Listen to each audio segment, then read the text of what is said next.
서방님, 제발 눈 좀 떠보세요. 이 구슬을 삼키셔야 산단 말입니다.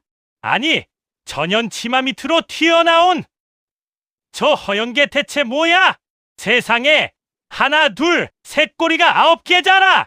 클릭해 주셔서 감사합니다. 모두 좋은 일만 가득하세요. 좋아요와 구독은 큰 힘이 됩니다. 자, 오늘은 저기 강원도 깊은 산골, 여우제. 고개 넘어서 들려오는 기가 막힌 사랑 이야기 한 자락 풀어볼까 합니다. 옛말에 구미호한테 홀리면 단도 쓸개도 다 내준다고 하지 않았습니까? 헌데 오늘 이야기 주인공은 거꾸로 구미호가 제 간을 내어주고 싶어 안달이 났다고 하니 대체 사내 놈이 얼마나 잘났길래 그 무서운 요물마저 넋을 잃었을까요? 호랑이 담배 피우던 시절 여우제 마을 서당에 새로 온 훈장님. 얼굴 한번 보겠다고 온 동네 안악들이 담벼락에 매미처럼 다닥다닥 붙어있던 그날 밤으로 한번 가봅시다. 때는 바야흐로 호랑이가 담배 피우고 도깨비가 씨름하자고 덤비던 그 시절 이야기입지요. 이 여우제 마을 어귀에는 다 쓰러져가는 서당이 하나 있었는데 훈장님이 병으로 세상을 뜨고 나서 몇 해째 텅 비어 흉가나 다름없었습니다. 헌데 어느 늦가을 날 이 귀신 나올 것 같은 서당에 새 훈장이 부임한다는 소문이 돌기 시작했습니다. 마을 사람들은 코웃음을 쳤지요. 아이고, 어떤 미친 양반이 이 상구석에 처박히러 온담. 필시 벼슬길 막힌 꼬부랑, 늙은이거나 갈 곳 없는 더돌이 선비겠지? 그런데 막상 훈장님이 짐을 풀고 고개를 딱 드는 순간 마을 안악내들이 들고 있던 물동이를 죄다 놓치고 말았습니다. 세상에나 꼬부랑 늙은이는커녕 스물을 넘겼을까. 피부는 갓전엔 백설기 마냥 뽀얗고 눈매는 붓으로 그린 듯 길게 뻗었으며 입술은 연지라도 찍은 듯 붉은 것이 사람이 아니라 옥황상제가 빚어놓은 조각상 같더란 말입니다. 이 양반의 이름은 강도령, 한양에서도 신동소리 듣던 제주꾼이었으나 당파 싸움에 진절머리가 나 조용히 살고자 이 산골로 숨어든 것이었지요. 그날부터 여우제 마을에는 난리가 났습니다. 서당 담벼락이 성할 날이 없어요. 왜냐, 동네 처녀들은 물론이고 애 셋 딸린 과부 댁에 환갑 넘은 할머니들까지 훈장님 글 읽는 소리 한번 듣겠다고 담장 너머로 까치발을 하고 기웃거리는 통에 흙담이 무너질 지경이라 반 매던 안악들이 호미 대신 낫을 들고 나오고 저녁 밥 짓던 며느리가 아궁이에 불 때는 걸 깜빡해 솥단지를 다 태워 먹는 건 예사였습니다. 하지만 우리 강도령 얼굴만 고운 게 아니라 성품이 아주 대쪽 같습니다. 대문 밖이 저리 소란스러워도 눈길 한 번 안 주고 그저 방 안에 틀어박혀 밤낮으로 책만 읽습니다. 공자왈, 맹자왈. 아주 찬바람이 쌩쌩 부는 철벽남이 따로 없습니다. 그런데 말입니다. 이 서당에 관심을 둔 게 비단 사람뿐이었을까요? 이 마을 이름이 뭐라고 했습니까?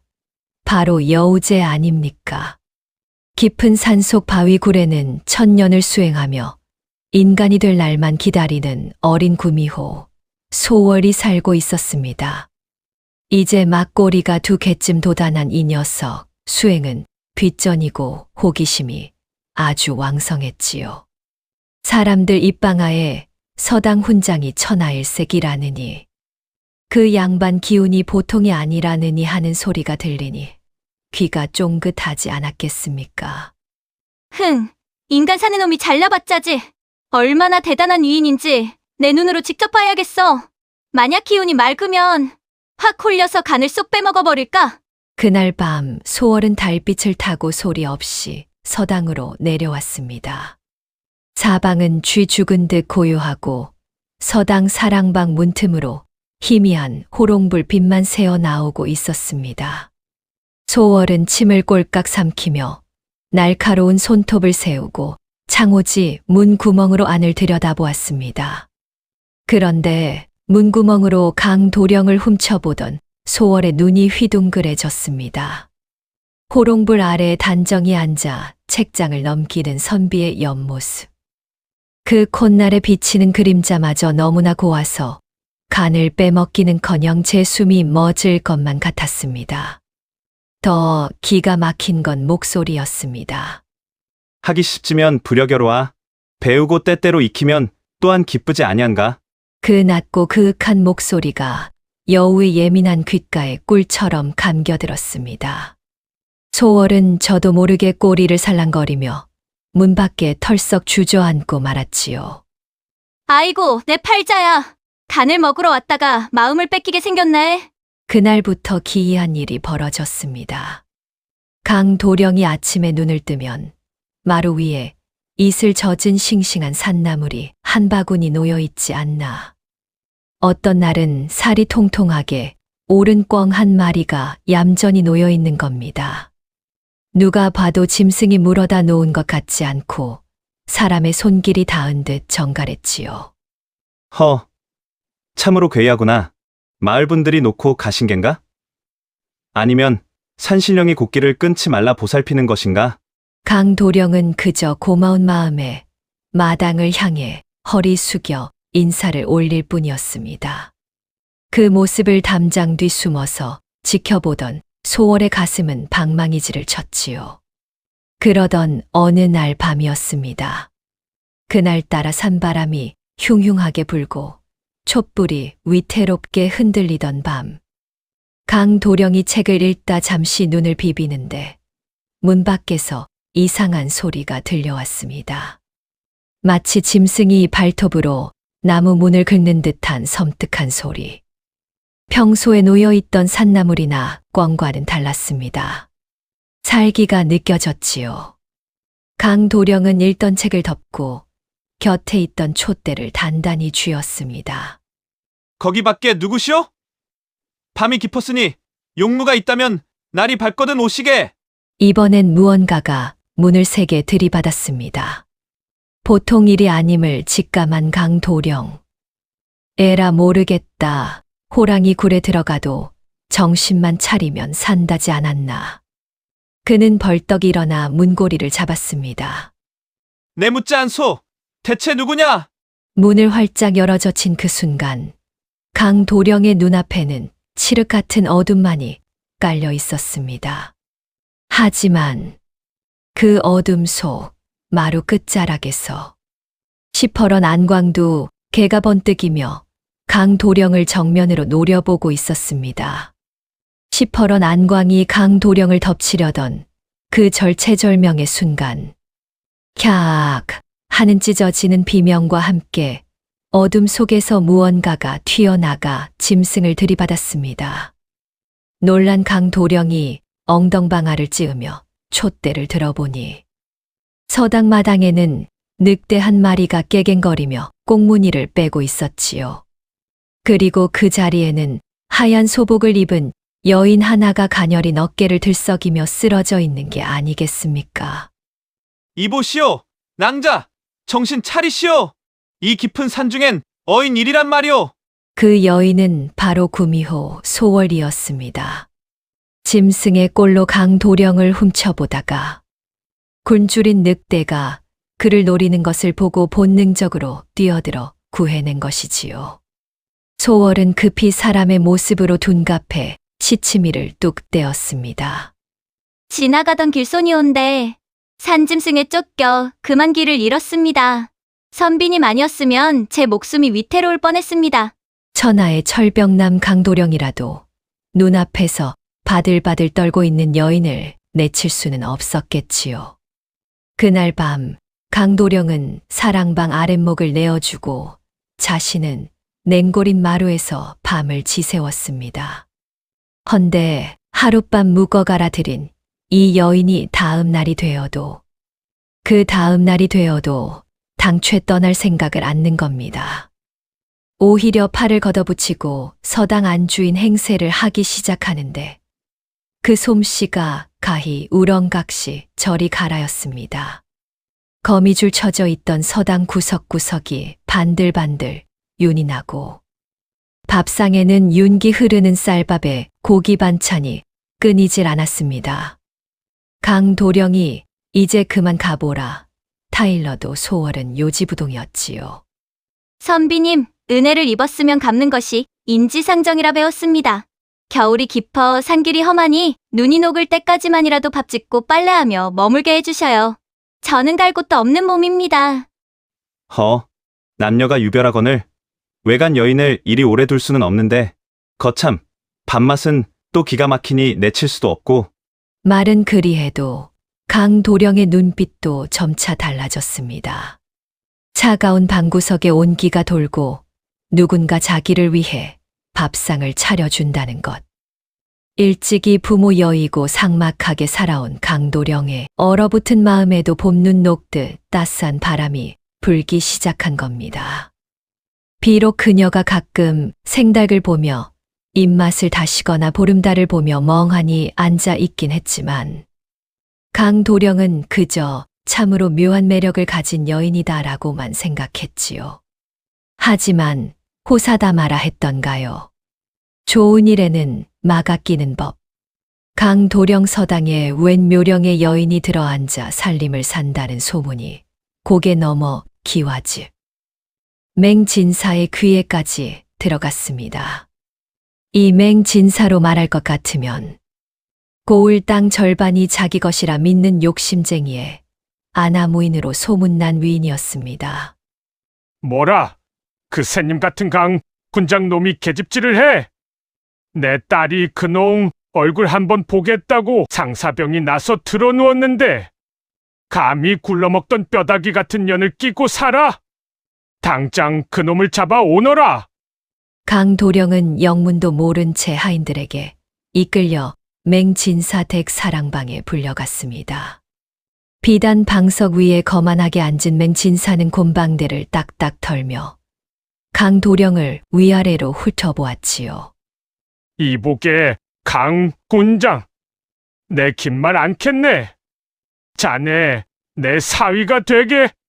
자네가 비록 몰락한 양반이라 하나 뼈대는 있는 집안이라 들었네. 내 딸과 혼인만 한다면 논 2,000평의 기와집 한 채를 예물로 주지.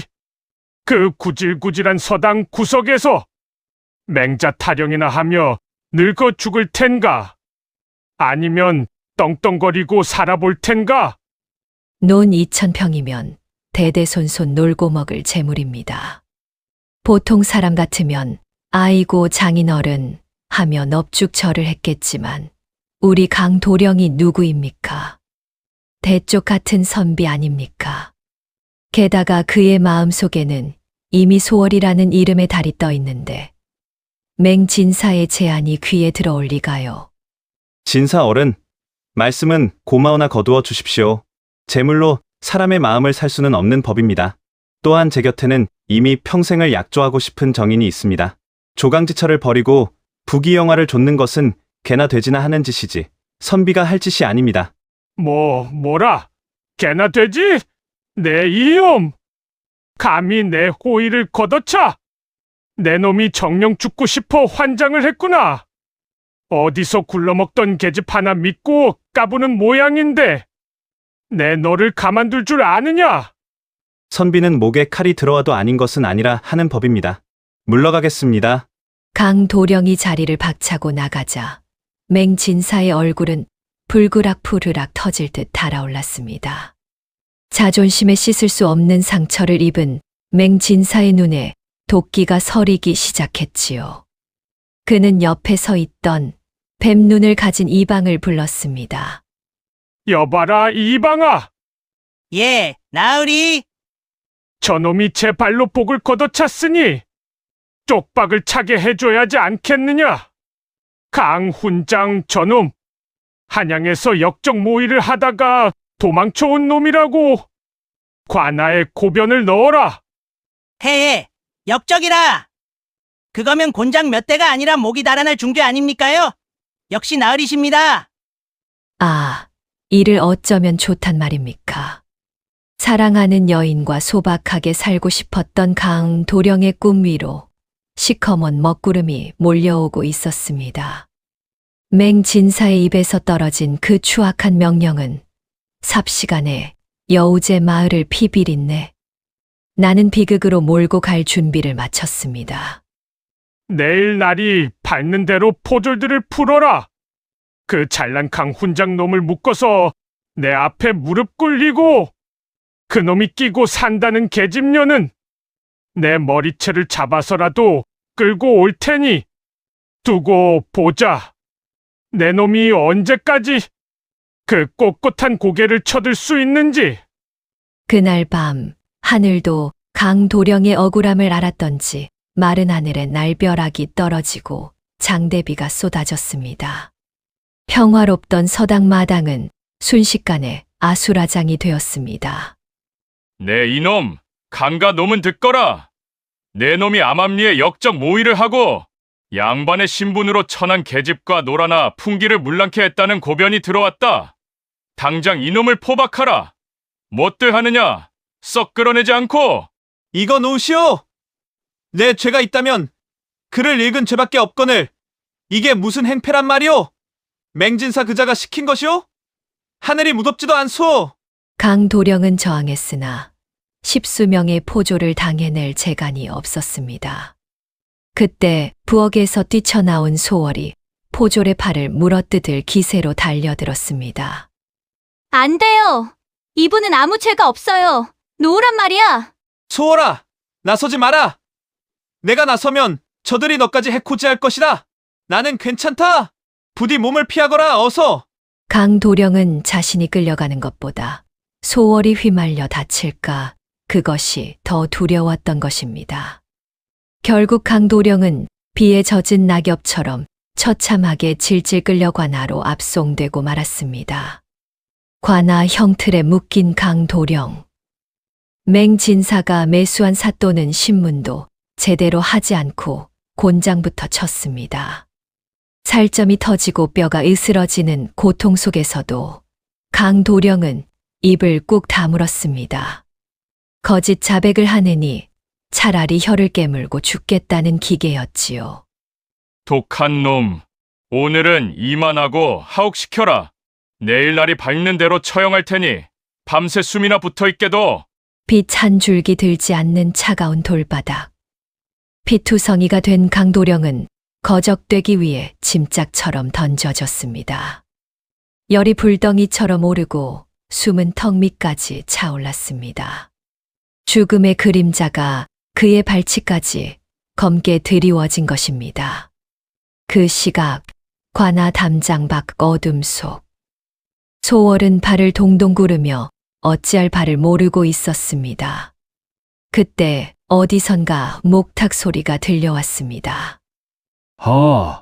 비린내가 진동을 하는구나. 비비린내인가 했더니 짐승의 누린내로다. 소월이 화들짝 놀라 뒤를 보니 삿갓을 쓴 노승 한 분이 지팡이를 짚고 서 있었습니다. 그 노승은 소월의 눈을 뚫어지게 쳐다보며 알 수 없는 말을 던졌습니다.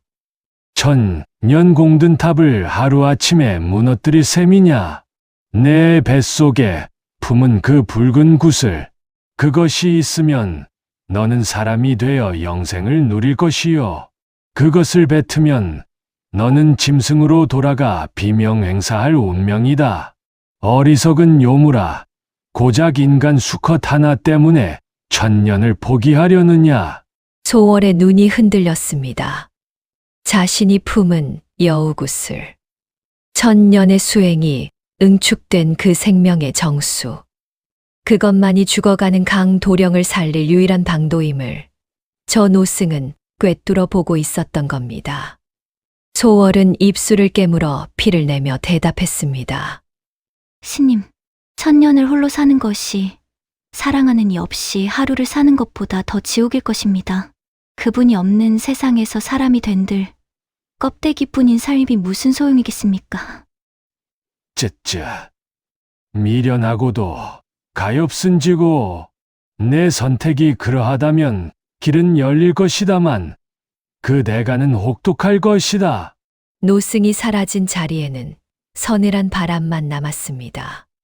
소월은 눈물을 훔치고 마지막 남은 요력을 쥐어짜냈습니다. 인간의 눈을 피해 옥사 안으로 스며들기 위해선 뼈를 깎는 고통을 감내하고 연기로 변해야 했습니다. 옥사 안, 강도령은 희미해지는 의식 속에서 헛것을 보았습니다. 꿈일까요? 그토록 그리던 소월이 하얀 소복을 입고 자신의 머리맡에 앉아 있는 것이 아닙니까? 소소월아, 내가 어찌 여기 있느냐? 이것이 꿈이냐? 아니면 내가 벌써 저승에 온 것이냐? 서방님 꿈이 아닙니다. 제가 왔습니다. 죽지 마세요. 제발 정신 차리세요. 제가 살려드릴 거예요. 오지 말라 하지 않았느냐? 여기는 위험하다. 어서 나가거라. 아니요. 당신을 두고는 천국도 안 갑니다. 서방님, 제 입술을 보세요. 그리고 제가 드리는 것을 부디 삼키셔야 합니다. 이것은 제 천년의 세월이자 당신을 향한 제 마음입니다. 소월은 강도령의 차가운 입술 위로 자신의 얼굴을 포개었습니다. 그녀의 입에서 붉고 영롱한 빛을 내뿜는 여우구슬이 천천히 흘러나와 죽어가는 가. 도령의 입으로 옮겨가기 시작했습니다. 그 붉은 빛이 옥사 안을 대낮처럼 환하게 밝혔습니다. 강도령의 창백했던 얼굴에 화색이 돌기 시작했고, 반대로 소월의 검은 머리카락은 하얗게 새어가기 시작했습니다. 그런데 바로 그때였습니다. 아니, 저게 무슨 빛이야?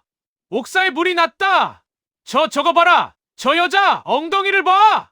구슬을 뱉어내느라 요력을 잃은 소월이 그만 둔갑수를 유지하지 못하고 본 모습을 드러내고 만 것입니다. 치마 밑으로 튀어나온 탐스러운, 그러나 공포스러운 9개의 꼬리가 허공에서 춤을 추고 있었습니다. 들이닥친 포졸들의 횃불 아래 구미호의 정체가 만천하에 드러난 그 순간 요물이다. 구미호다.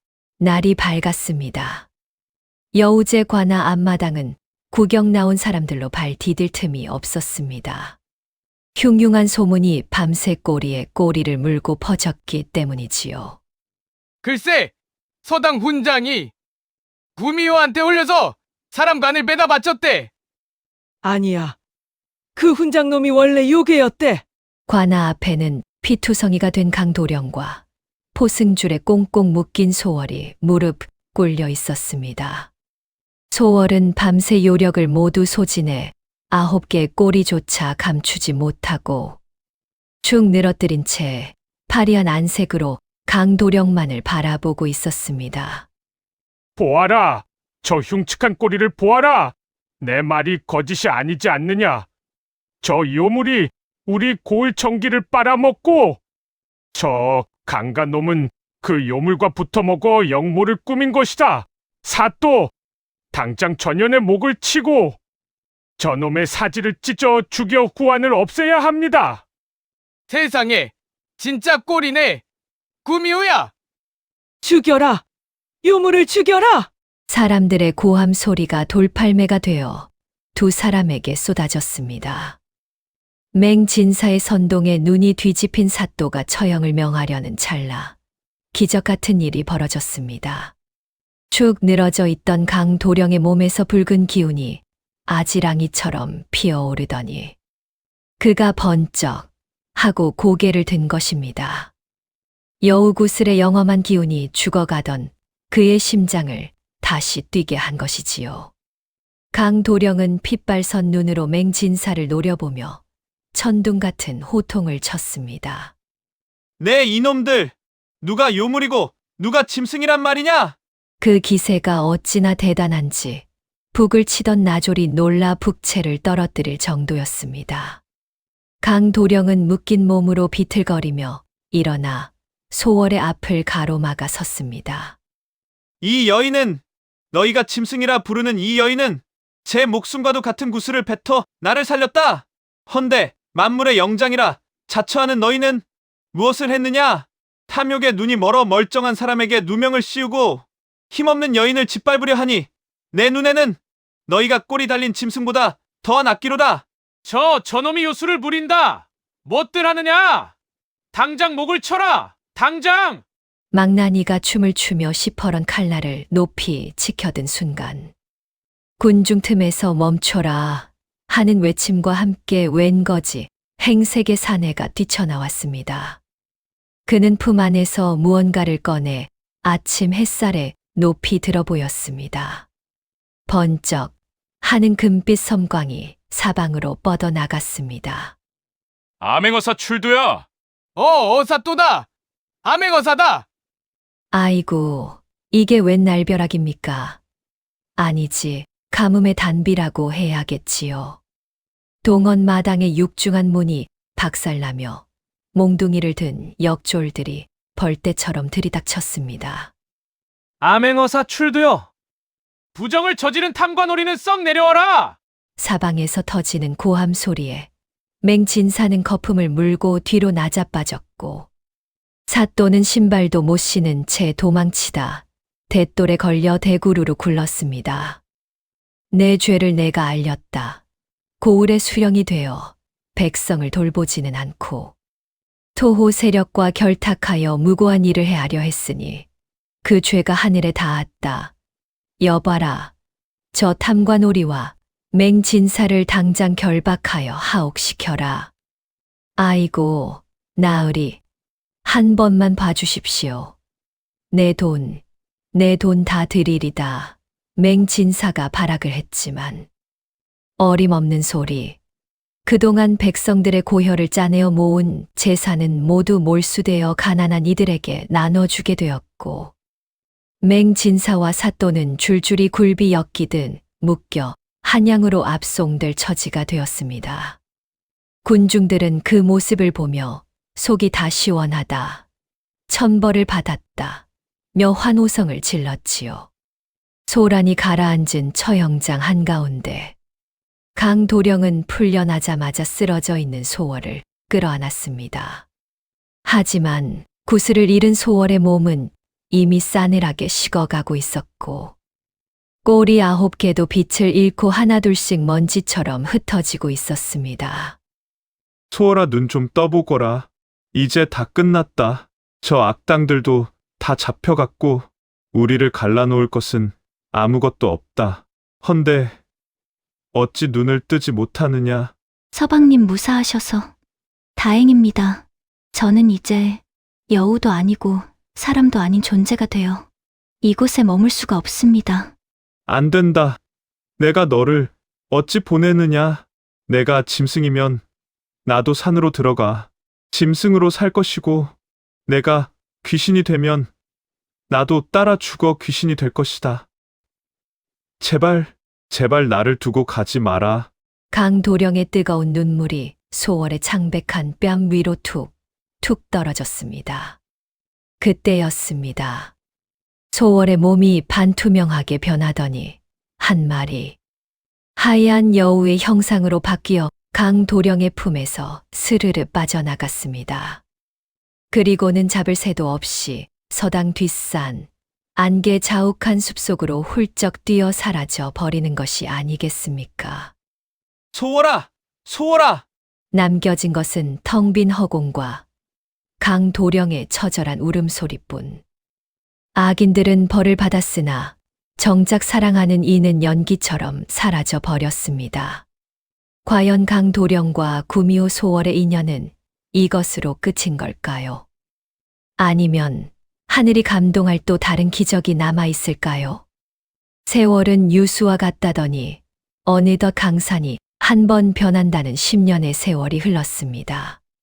피비린내 나던 그날의 사건 이후 여우제 마을에는 다시 평화로운 봄이 찾아왔습니다. 먼저 욕심으로 배를 채우려던 맹진사의 집은 어찌 되었을까요? 권불 10년이라 화무 11홍이라. 그 으리으리하던 기와집은 흉가가 되어 잡초만 무성하고 맹진사는 귀양지에서 쓸쓸히 병사했다는 소문만 바람결에 들려옵니다. 반면 우리 강도령은 어찌 되었을까요? 그는 그의 과거 시험에 당당히 장원, 급제하여 임금님께 큰 상을 받았습니다. 하지만 벼슬길에 올라 호의호식하는 대신 굳이 사직소를 올리고 다시 이산골 마을 서당으로 돌아왔습니다. 자, 오늘은 여기까지 하겠다. 날이 좋으니 다들 개울가에 가서 물고기라도 잡고 놀 거라. 마을 사람들은 혀를 찼습니다. 아니, 저 아까운 인재가 왜 청산과부처럼 혼자 늙어가나 몰라. 10년 전 사라진 그 여우 처녀를 아직도 기다리는 게야. 그렇습니다. 강도령은 매일 해가 질 무렵이면 소월이 사라졌던 뒷산 언덕에 올라 하염없이 산을 바라보았습니다. 소월아 금년에도 진달래가 참 곱게 피었다. 내가 좋아하던 산나물도 지천에 널렸는데 너는 어찌 꿈속에도 한 번 오지를 않느냐.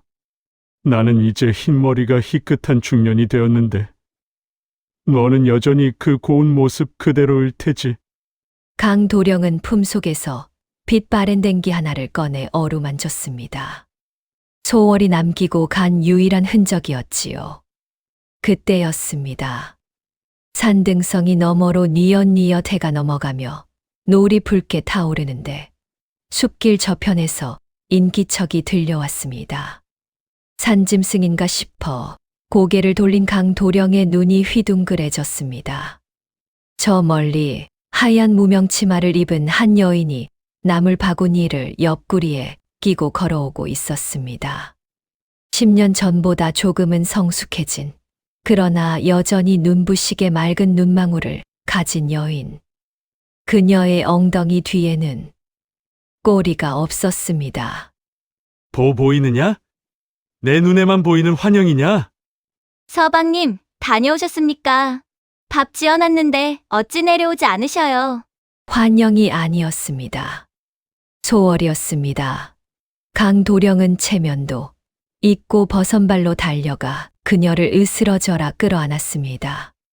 살아있었구나. 정녕 살아있었어. 어찌 이제야 온 것이냐? 내가 너를 얼마나 찾았는데. 죄송해요, 서방님. 구슬을 잃고 다시 수행을 하느라 늦었습니다. 하늘에 계신 산신령님께서 그러시더군요. 천년의 요력보다 귀한 것이 사람을 살리는 마음이라고요.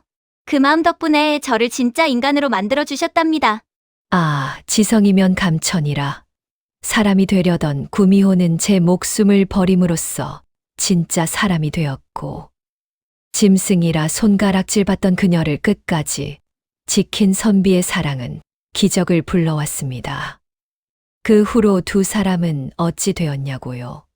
말해 뭐 하겠습니까? 아들 셋 낳고 딸 둘 낳고 아주 깨가 쏟아지게 살았지요. 아이들이 어찌나 영특하고 효심이 깊은지 동네방네 칭찬이 자자했답니다.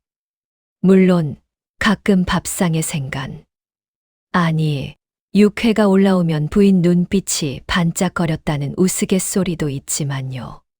자, 여러분, 오늘 강도령과 소월이의 사랑 이야기 어떠셨습니까?